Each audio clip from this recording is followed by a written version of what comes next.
Speed news के पेश करदा है Prince majestic wedding mall, SYJ complex, चार मीनार।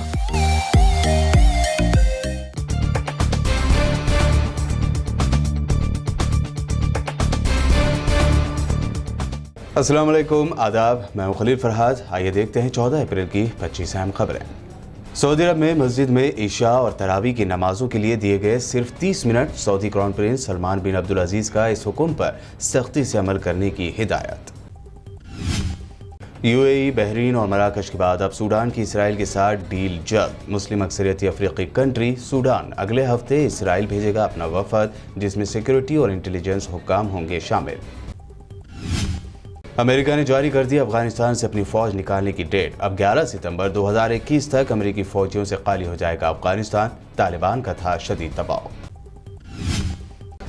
ईस्ट अफ्रीकी कंट्री जिबूती के साहिली इलाके में डूबी कश्ती। जंगजदा मुल्क यमन के शहरी थे सवार। कम से कम 40 माइग्रेंट्स की हुई मौत।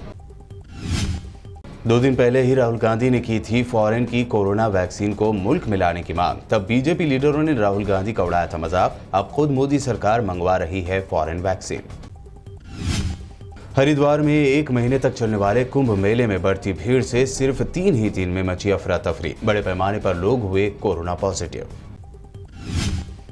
शिवसेना लीडर और MP संजय राउत ने कुंभ को लेकर जाहिर की तशवीश। कहा, कुंभ मेले से वापस लौटने वाले लोग बनेंगे कोरोना फैलाने वाले कैरियर, जिनसे बढ़ेगा खतरा। नेशन वाइड लॉकडाउन की खबरों पर फाइनेंस मिनिस्टर निर्मला सीतारमण ने दे दी सफाई। कहा, पूरी तरह से नहीं ठप करना चाहते भारत की इकोनॉमी। भारत भर में नहीं लगेगा लॉकडाउन। मुल्क में कोरोना की खराब सूरत हाल पर कांग्रेस ने मोदी सरकार को घेरा। कहा, GST, नोटबंदी और लॉकडाउन के बाद अब वोटर माफ करने के मूड में नहीं है। लॉकडाउन की आहट से पुराने जख्मों की यादें हुई ताज़ा। फिर घर लौटने लगे माइग्रेंट्स लेबर्स। मुंबई और दिल्ली के रेलवे स्टेशनों पर बढ़ती जा रही है माइग्रेंट वर्कर्स की भीड़।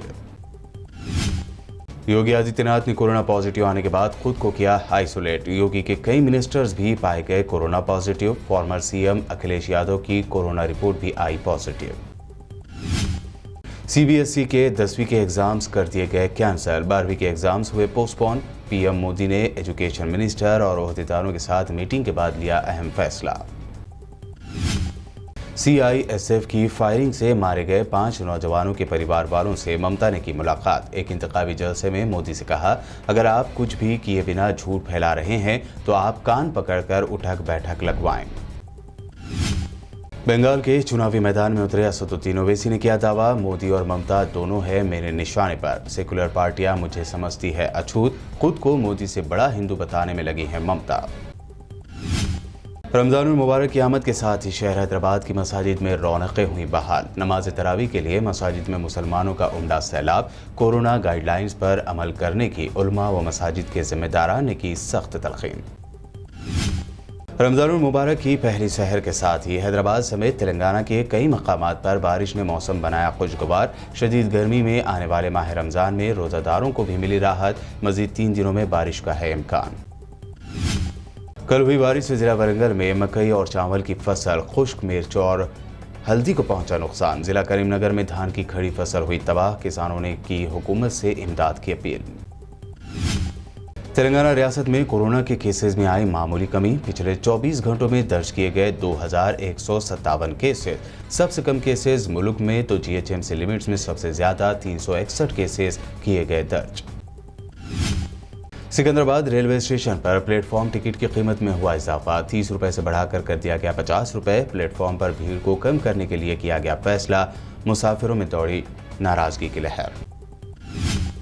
डॉक्टर भीमराव अंबेडकर की 130वीं यौम पैदाइश पर तेलंगाना के मिनिस्टर्स के तारक रामा राव, श्रीनिवास गौड़ और K ईश्वर ने उन्हें पेश किया खिराज। हैदराबाद में बाबा साहब अंबेडकर का 125 फीट का स्टैच्यू लगाने का किया गया ऐलान। तेलंगाना में अपनी पार्टी का ऐलान कर चुकी YSR की बेटी शर्मिला को भूख हड़ताल की पुलिस ने दी इजाजत। हैदराबाद के इंदिरा पार्क के करीब करेंगी 1 रोजा भूख हड़ताल। रियासत तेलंगाना के जिला मंचिरियाल में पेश आया वाकया। बेलमपल्ली की एक खातून ने इसलिए खुद को लगा ली फांसी क्योंकि उसका शौहर हो गया था कोरोना पॉजिटिव। शहर हैदराबाद के शमशाबाद एयरपोर्ट पर लगेज के खुसूसी तौर पर तैयार करदा फ्रेम में छुपा कर लाया गया 381 ग्राम सोना कस्टम के ओहदेदारों ने किया जब्त। हैदराबाद में गांजे और ड्रग्स की बढ़ रही है सप्लाई। अब रचाकोंडा पुलिस कमिश्नरेट लिमिट्स में पुलिस ने एक लॉरी से जब्त किया 200 किलो गांजा। 2 इंटर स्टेट टोली के अरकान को किया गिरफ्तार। और आईसीसी वनडे रैंकिंग में इंडियन कैप्टन विराट कोहली की बादशाहत हुई खत्म। पाकिस्तान के क्रिकेटर बाबर आजम बने नंबर 1 वनडे बैट्समैन। ये थी आज दिन भर की अहम 25 खबरें। नए यूजर्स हमारे चैनल को सब्सक्राइब और फेसबुक पर लाइक जरूर करें और देखते रहिए BBN चैनल। स्पीड न्यूज के पेश करदा है Prince majestic wedding mall, SYJ complex, चार मीनार।